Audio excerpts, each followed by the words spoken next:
Well, good day to you there, listening to my voice once again on the Eden Gathering podcast. You are so welcome.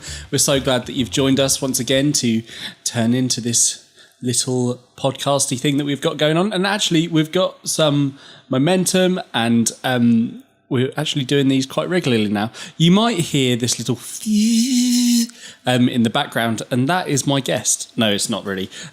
We are in the blistering sunshine. We're in the middle of a heat wave. In fact, I think I read today that we're like one of the hottest places on earth. That can't be right. But anyway, that's why you might hear that little sound. So please bear with us. But it was either have a fan or not do the podcast. And we must deliver podcasts to you, the general public that listen to these podcasts. Anyway, before I get myself in a mess by talking, let me introduce you to my guest today. Who are you, guest? Hey, I'm Steffan. It's a pleasure to be here. I'm really, really excited.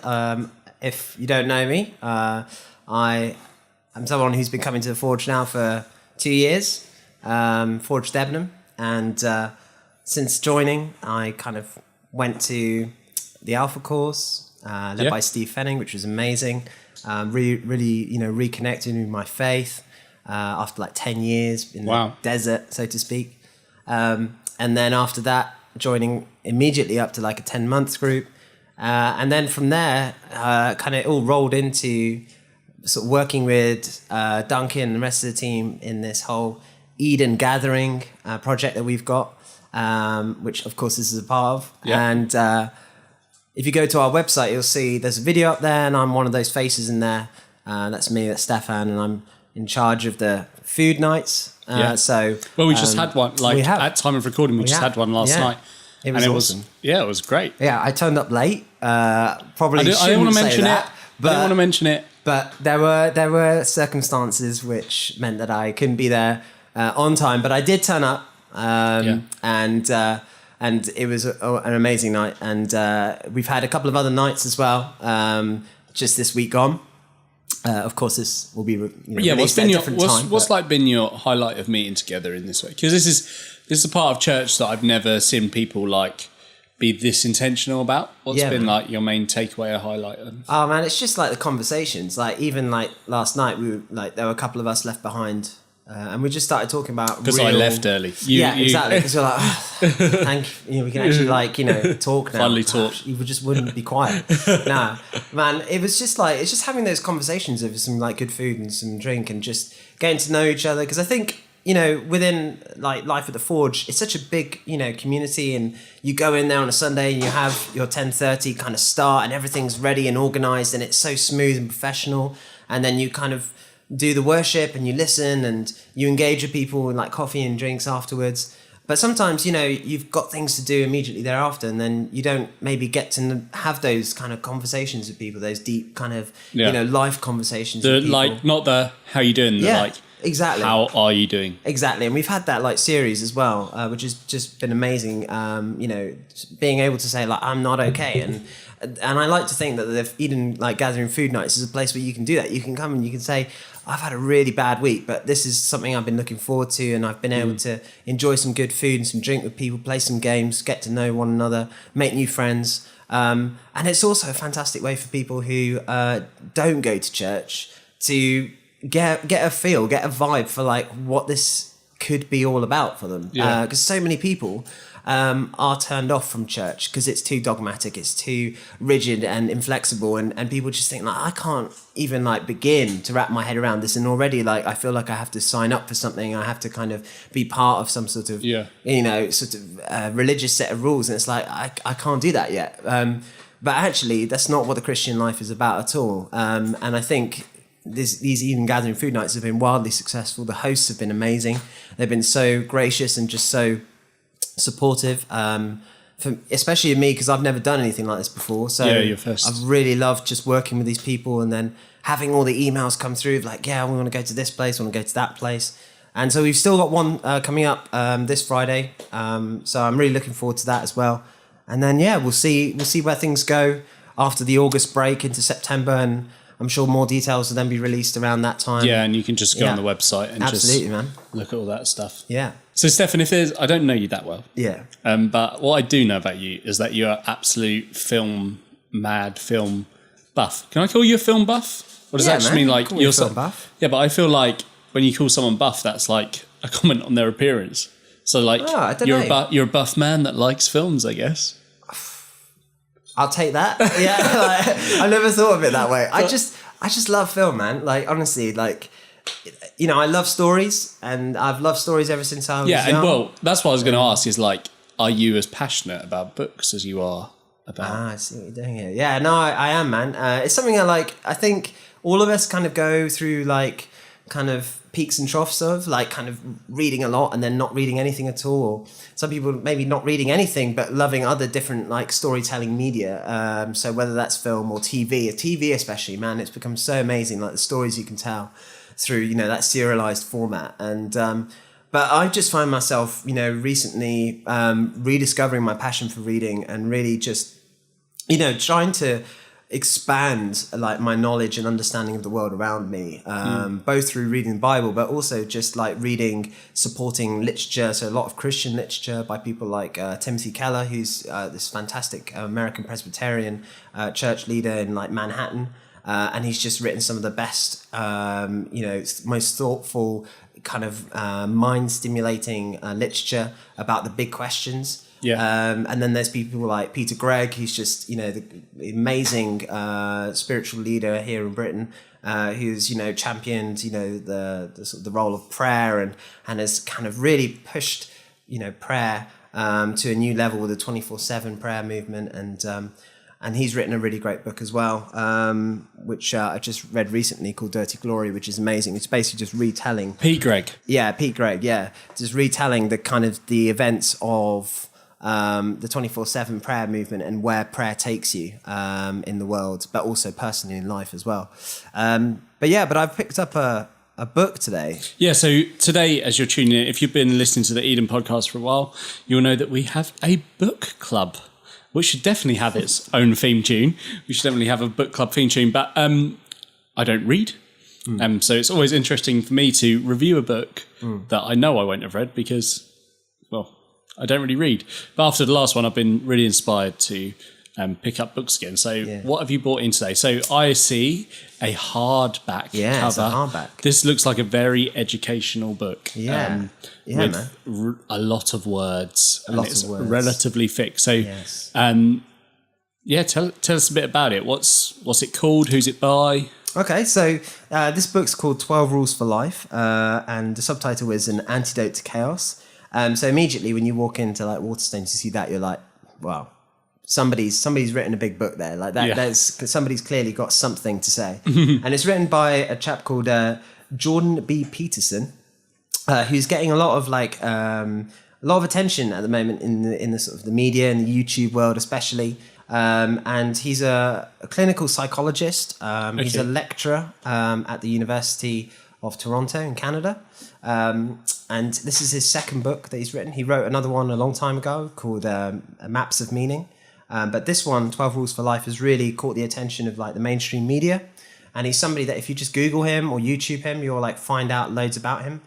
He's done lots of talks like online. So if you're not a big reader and you don't think I could read this book. So is this guy a Christian or just a lecturer? Well, I'm trying to put him in context of why you would pick up this book off the shelf. You just heard of this guy or what? Well, I kind of like through, as you do when you're like surfing through YouTube, you're kind of listening I only to watch and Whose Line Is It Anyway on YouTube. That's all I do. Yeah. Like old, new. It's so good. Yeah, totally, man. Like, and that's a great thing. Just like a treasure trove of things US. You can go back and find. Yeah, of course. Yeah, US. Yeah. Actually, that came up weirdly in my YouTube like kind of channel recently. So. The phones are listening. Whose line is it anyway? Are listening. They are. They're like picking up on everything we're thinking and saying. It's terrifying. But yeah, man, like, what was I going to say? Yeah, so I picked up this book and I was just really fascinated to learn more because I had listened to some of his talks on YouTube. So when you say talks, but you're this guy isn't a pastor or a preacher, he's a lecturer. Yeah, he's a university lecturer. Now, the question was, is he Christian? I don't think if you asked him, are you a Christian, he would say yes. However, there is a quote out there which says basically, if he thought there is a God, he thinks likely that there is, or that he fears that there is, which has he kind of fears that there has a is. negative connotation.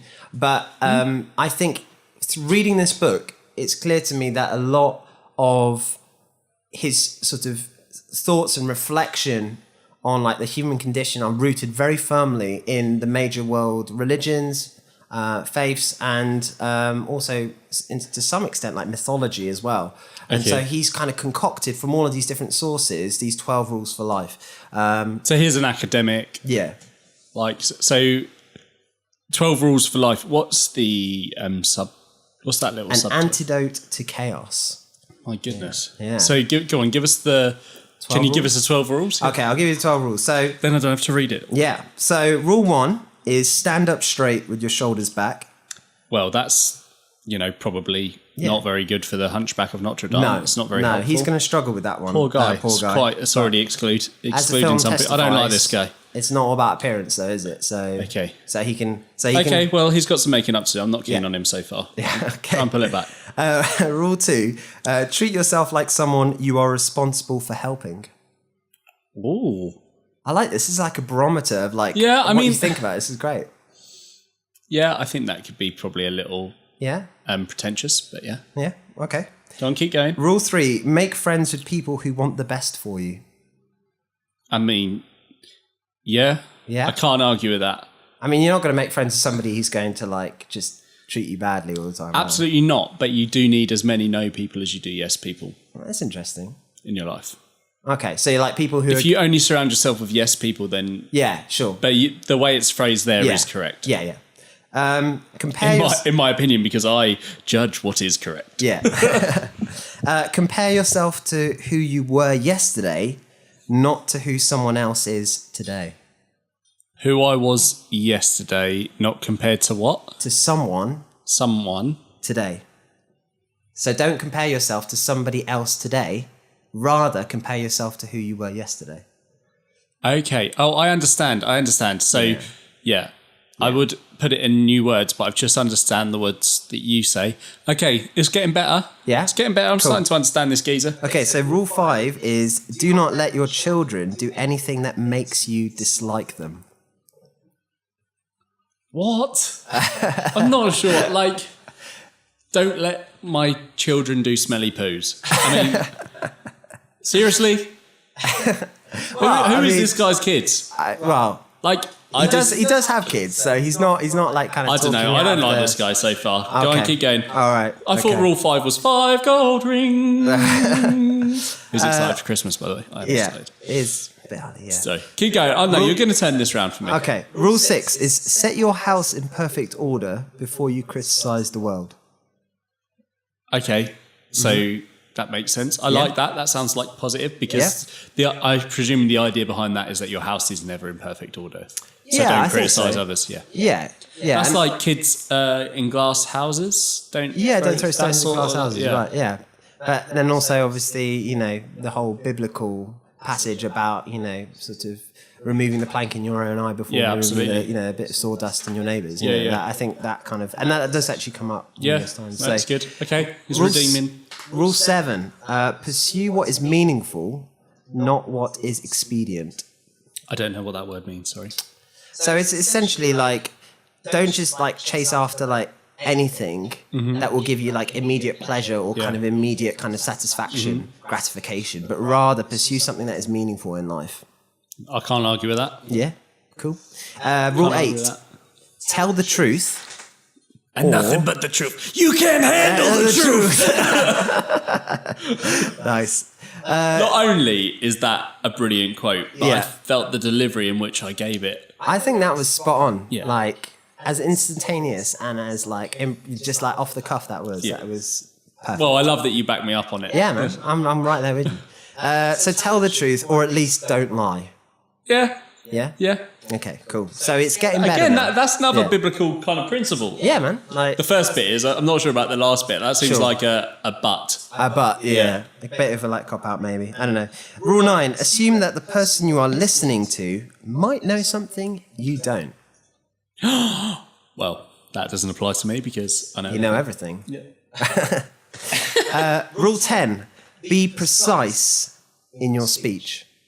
I like how you delivered the word precise. Those hand gestures. Yeah, I mean, if he's talking about accents there, then I'm out. Like I'm Essex through and through, and people can't even understand what I'm saying. But if he's saying about delivery, like don't mess around, get to the point. Speak your truth. Yeah, talk to the point. I mean, this guy's Canadian, right? Yeah. I googled him, and he's like, so he can't really talk. No, it's just like utterly polite. Yeah, just apologise. It's like for thank everything. you. Oh, really sorry. In fact, he'd probably write me an apology email for me criticising his 12. It's like, I'm really sorry you didn't like it. Rule 11, do not bother children when they are skateboarding. Are you joking? No, that is actually there. Do not bother children when they are skateboarding. Seriously? Yeah. Okay, so I'd like to unpack that one first. Have you finished the book first? I have. Because when I spoke to you yesterday, you were like, I'm really trying to finish. And I was like, you can make anything up, and I still won't have read the book. It's one of those things where it's like, I kind of tried to read it as fast as I could, but more often than not, I would find myself slowing down because what he was saying was so fascinating, and it really just revealed gradually, page by page, more and more of what he was talking about in a really clear, straightforward way. In fact, I would recommend this highly to anybody who is just looking to kind of have maybe a little bit, if you are a Christian and you're thinking, I'd really love to kind of broaden my horizons a little bit in terms of what I read. You know, not that there's anything wrong with reading like Christian literature. Absolutely. Because it's great. I think it's really good to have to have that outside kind of perspective. Yeah, I mean, Kat talked about the book Goliath Must Fall. Yeah. Now that's like just listening to, I forget the author's name, but listening to his talk. Giglio. Yeah, Louis Giglio. Like, I really loved what he was talking about because it's so like widely applicable and so relatable. That man a cuddle. But yeah, reading this, like, it kind of took that a little step outside of what was the normal for me and what was kind of stuff that I kind of read on a usual basis. So you wanted to know a little bit about Rule 11. Basically, it boils down to this. I thought it was 12. No, it was 11. There's one more after that. Shall I read out 12? Yeah, please. Okay, all right. Sorry, dude. No, it's cool. I thought that was the ending on the skateboarding. There are many rules, clearly. Okay, this is even worse in terms of randomness, but it's pet a cat when you encounter one on the street. Oh, do you know what? I absolutely hate cats. That's like the nail in the coffin for you in this guy. Like, honestly, it's done. I mean, I would never go anywhere near a street cat. Yeah. But cats, right, I've got this thing for me where I'll be like, hey, it's a cat. And then they all just shove their anus in my face, like fully in my face. And apparently that's because I'm like a little bit scared or something. So it doesn't respect you. Some vet was telling me. But I don't know. I think it's some sort of protection thing. But it's the most unpleasant thing. So like people like have these nice little kittens on their lap. I just get like not nice things in my face. You seem to be like very traumatized by your experience of cats. I'm quite annoyed about it. Okay, cool. But I think I'm just in an irritable mood because it's hot and it's like... But anyway, no, go back to skateboarding because I kind of understand that that's probably a point about compassion or something like that. But the skateboarding thing. Well, like, so he starts regularly his chapters with like an example of something in life, something very practical, and then from that he kind of unpacks the meaning behind it. Now with this, he was kind of talking about how, like, you know, kids when they're skateboarding, like they are so sort of wild and dangerous, and they will like attempt amazing like gravity defying tricks, and if they get really good at it, then they will only do more and more sort of, you know, sort of risky sort of tricks and things like that, to the point where you're like standing in awe of like just how capable they are and their mastery of what they're doing and their ambitiousness and their desire to push the boundaries. So without going into like loads and loads of detail, and I just want to take this moment to also say, like, this is just like my first reading, and I think it's a book that definitely requires maybe repeated reading because there's so much to unpack. And I think, like, if anyone's sitting here wanting detail, like, read that. There are other places for that as well. Just read it. It's like the most detail about the book is the book. So. But what I took away from that rule is essentially, like, nowadays, I think boys and girls, you know, they're being brought up in a very cynical world where they're basically kind of exposed to social media in a way that kind of paints a picture of who they are, which largely is untrue. And it also, through this experience of social media, it kind of says to everyone like, well, if you haven't got as many followers as somebody else, then you're not as like special as like well liked or popular as they are. So therefore your value is decreased or somehow nowhere near in comparison to that person. Yes. And there's always going to be somebody out there who's always going to be better at you than something. And then it kind of starts to spiral into that sort of realm of like, well, if I'm not as popular as this person, then I can strive to compete and try and get to that level with them. But maybe I won't do that because I don't have the resources to do it. And then it becomes a kind of nihilistic kind of like, oh, the world is meaningless and like everything is just crashing around me and like I don't know where I fit and everything. And people are telling you like, yes, because humans are bad. Like humans are bad, like innately bad, and they destroy everything like around them, like in the environment or just relationships or economies or jobs or whatever. And that ultimately everything just comes to chaos. And this narrative is starting to find its way increasingly into university campuses where there's this anti-humanism, this kind of sense of like we are at the root cause of everything that is wrong, and that we are like we should be basically. We hear that message mainstream media all the time, not just through like social media, but like humans are killing the planet. Like on the news, humans are like. I'm not saying whether this is right or wrong, but this is a story that we hit. Humans voted for Trump. Humans voted for Brexit. And we are responsible for this. Absolutely. And it's like so that's the chaos he described. And he's kind of saying that more and more people are falling prey to that way of thinking. And so he says like, don't tamper with that developmental kind of ambitious growth that boys and girls have. Like let them become what they want to, develop into. Now, of course, you have to have experience, wise, leaders, be that parents, teachers, whatever, around them to teach them like the value of, order, rules, of expectations, standards, etiquette, these sorts of things. But also you need a bit of chaos in your life. You need a little bit of kind of wildness because you need to explore. You need to have that kind of desire, that passion to go out there into the world and go like, I want to do this and I want to do that. And don't like suppress and like constrain their reality. I definitely agree with that. And I'm starting to like this geezer, but I also think there's an element. I mean, we've spoken about it on like one of the first podcasts where we were like, actually, this is a generation that feels more enabled than any generation. Oh, man, totally, But I think that's contrary to what the author's saying here. I think it sounds like he feels like we're quite, what's the right word? We're a generation that doesn't really dream. Or think we can make a difference. Where totally. I'd probably disagree with that. I think we're an enabled generation. I suppose it's also a question of kind of what those dreams are as well, because I think on the one there are dreams which are so like purely individualistic and kind of private to you, that maybe, let's be honest, maybe like entirely selfish as well. Like so, it may be that kind of that desire to want to become the center of like attention. And that's why you see like, with social media and also with, like all these celebrity TV shows and all that kind of stuff and all this other like stuff that people consume on a daily basis, it all contributes towards that kind of narrative that like you need to be liked and you need to be kind of followed and sort of have people interested in you to actually have any meaning or purpose. And I think that's what he's kind of arguing against a little bit, is that like maybe there's more to life than just like having that sort of connection, like inverted commas, with people. And if you do commas on a podcast. I know, that's why I have to inverted commas. So that's one of them. But I mean, there's so many others. Like honestly, like I've just written loads and loads and loads. And we've spoken about kind of the chapter I want to talk about because that's really interesting. What's your big takeaway? What was your favourite chapter? What kind of left you with your jaw on the ground?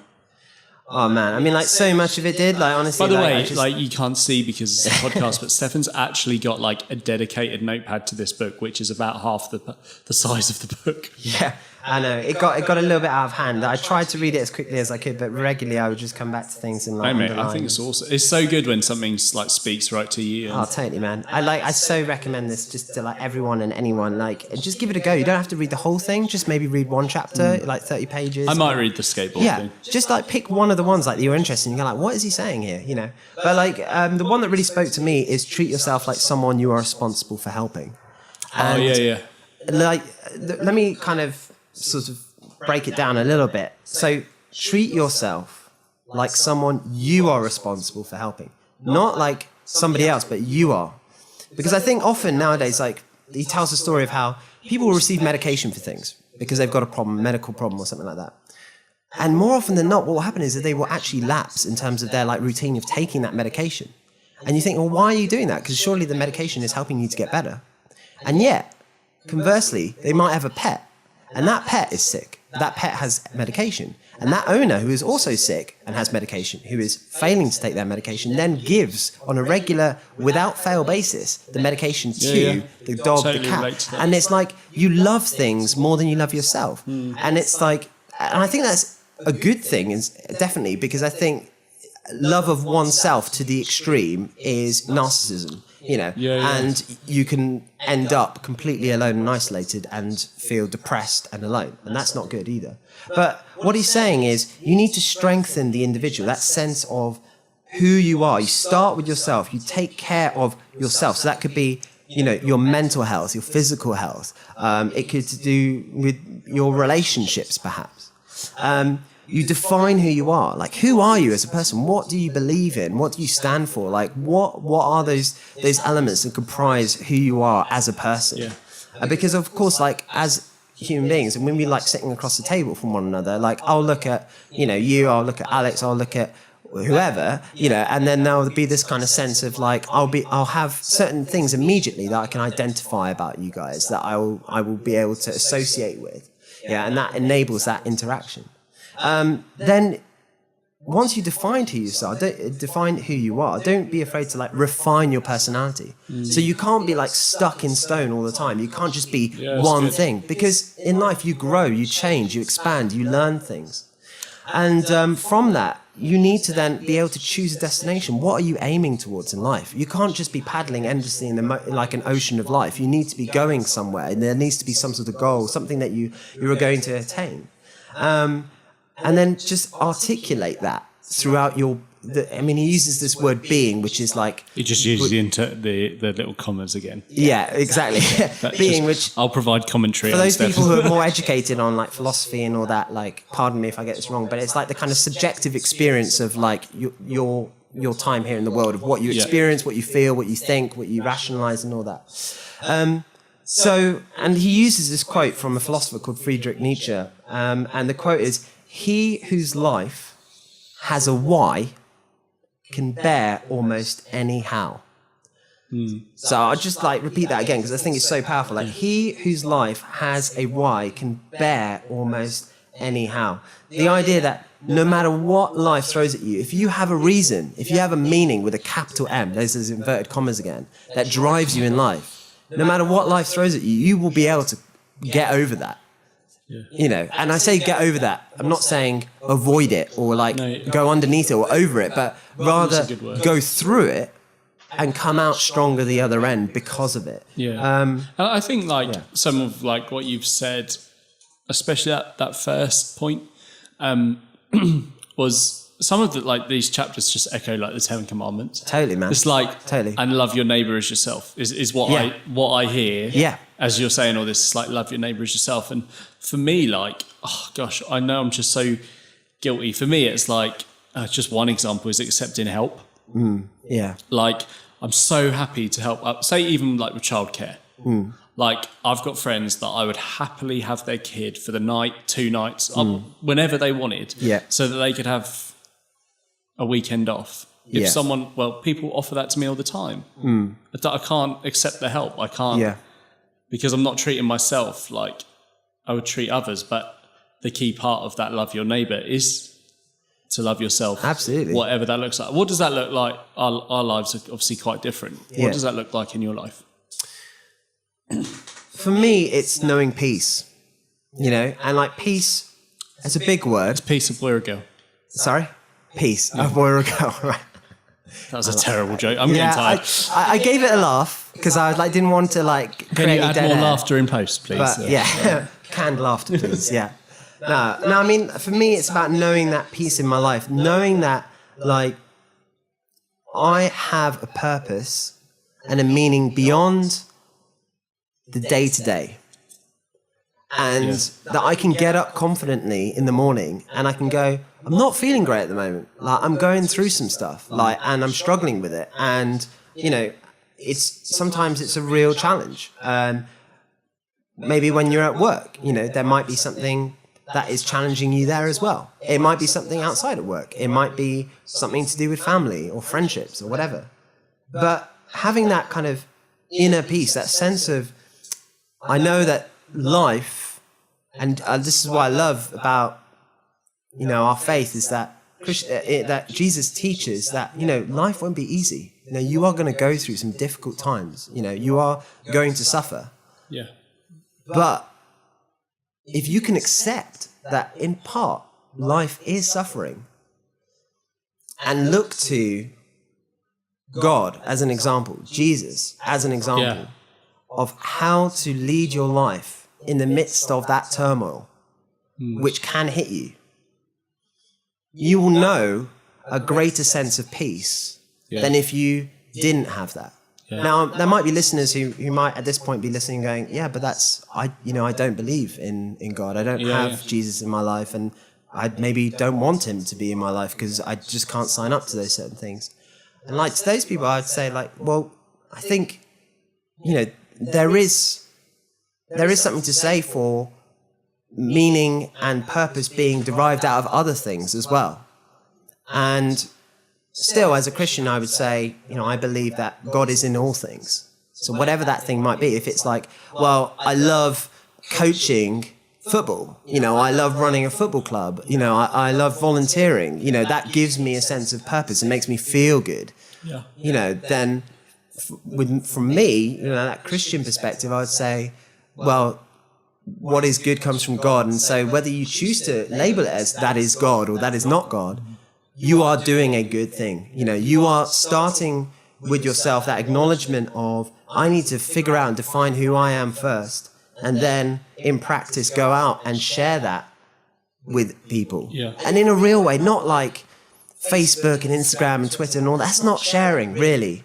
You know, it's an illusion. It's like the part of you that you present to people.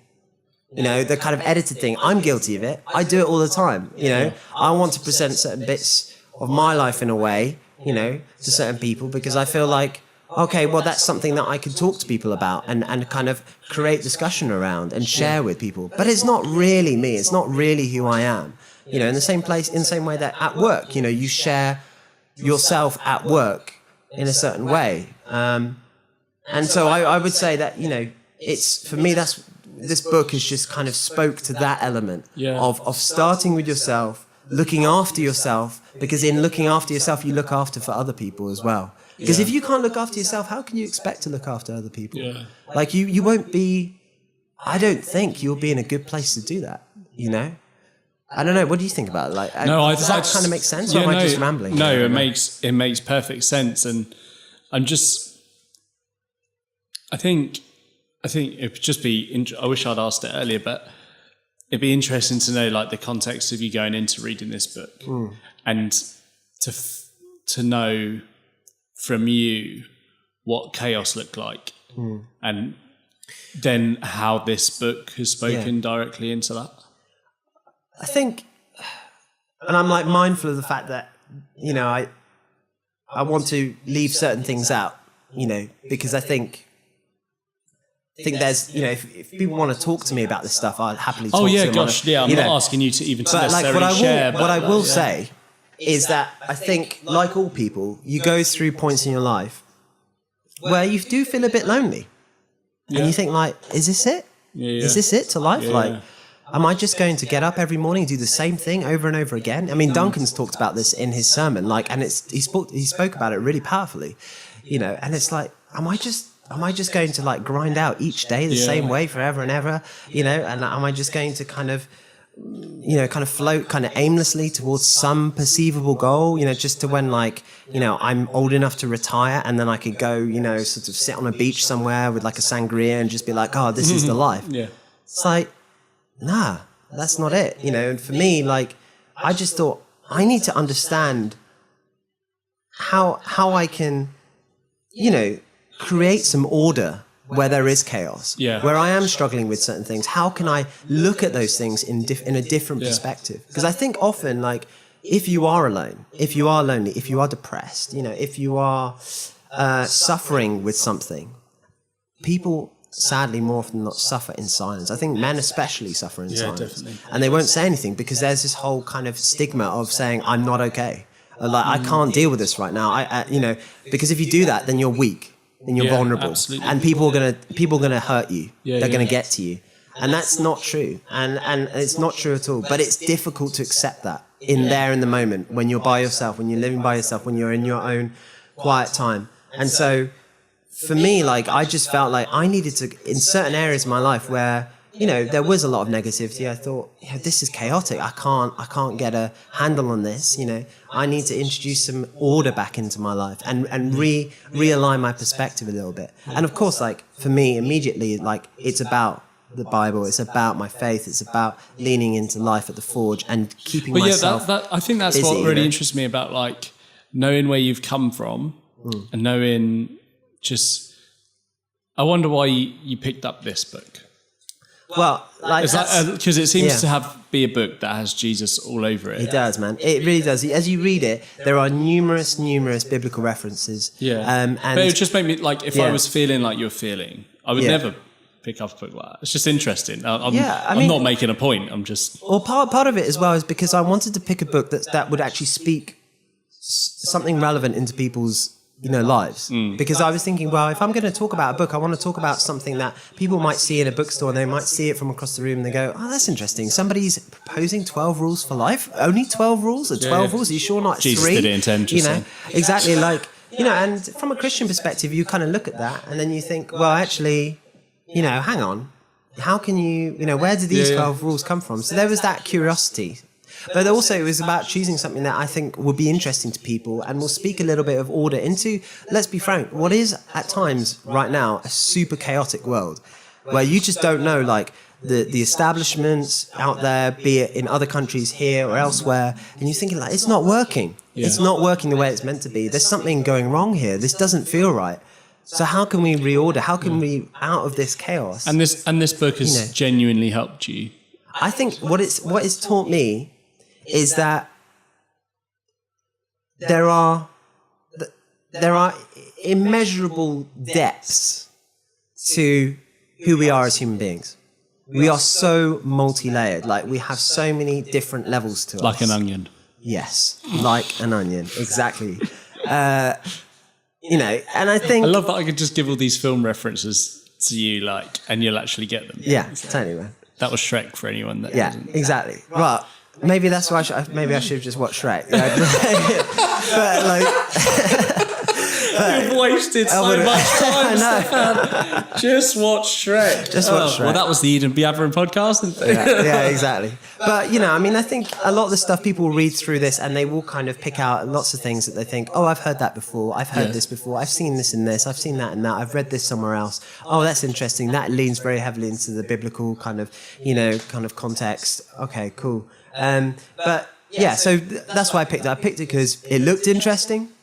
I picked it because I thought people would be interested. I thought it was very relevant for the world we're living in today. Yeah. I think also it speaks a lot to our generation as well, because I think we are a generation that wants to go out and wants to kind of bring some order, some sense back into the world, and a feeling that actually everything's going to be all right, and that, when our children grow up, that they're going to have a future as well, rather than this kind of lingering dread and sense of, like, we are going to be worse off than our parents are. Like, and I just thought, like, what? That's just such a negative message to have pervasive, like, in our generation at the moment. And it's amplified, sadly, by the news and by, social media. And I like, Finn talked about this. Finn Johnston leads over at Thurston. Like, he talked about it, social media in the last sermon. And it was like, I loved what he said. He said, like, if Jesus was alive today, like, he probably would be using social media. Controversial. Controversial. But I agree with him, because I think he would be using it, but he'd be using it as it's meant to be, as a tool for getting messages out there, and a means of communication, And I guess the question we need to ask is, if Jesus was on Instagram, would you follow him? I would follow him to the ends of the earth. He'd probably only have 12 followers. Yeah. Very good. That was a bad one. Again, Steffan, no, mate, I liked it, man. I've absolutely loved having you on, man. Dude, it's been awesome being here. How Thank you how for can having me. people get in touch with you? Have you got handles? Yeah, well, I do. What I'll say is that if you know me from church or you've connected through Eden Gathering, you can probably find me on Facebook and Instagram. I'm not going to throw my handles out there, if that's okay. You're a teacher, aren't you? I am a teacher, yeah, so I want to be mindful of that, and I want to kind of sort of have that privacy, of course. Absolutely. But at the same time, do look me up if you are somebody who's looking to talk more about this kind of stuff, and are just interested in getting to know more about what Eden Gathering is all about, the food nights, the social night, the social action stuff. Yeah, so how can people find out about that? Well, you can go to www.edengathering.co.uk. And the next gathering is on... And the next gathering is going to be on the 6th of September in the Mix in Stowmarket, 7:30 p.m. There'll be more information closer to the time, so just keep checking. Of course, Eden Gathering also has various social media networks. We have a YouTube, which obviously this is probably where you're listening to it. So if you have found your way onto here, do subscribe, do share it, as much as you can, and just get people talking. And also we have the Instagram as well, which is a great place. And you probably see me there. That's where you'll see me. If in the you're comment around section. On Instagram, on the conversation, you'll probably spot me and go, that's that guy. There is actually a brilliant picture of you, isn't there? Kind of pouting and yeah, it was. I have to admit, I was told to pose in that picture. Behind the scenes. It wasn't as natural as I perhaps would have or should have liked. Maybe just being that's the whole thing about Instagram. I just thought, it's a nice picture. Absolutely. And again, it speaks to that fact that I'm editing my life, just presenting certain things back down. Exactly. But honestly, mate, it's been great to have you on, and thank you, Alex, once again for producing this episode. I've been at Benjamin Lasky, and I love you lots. Play the music.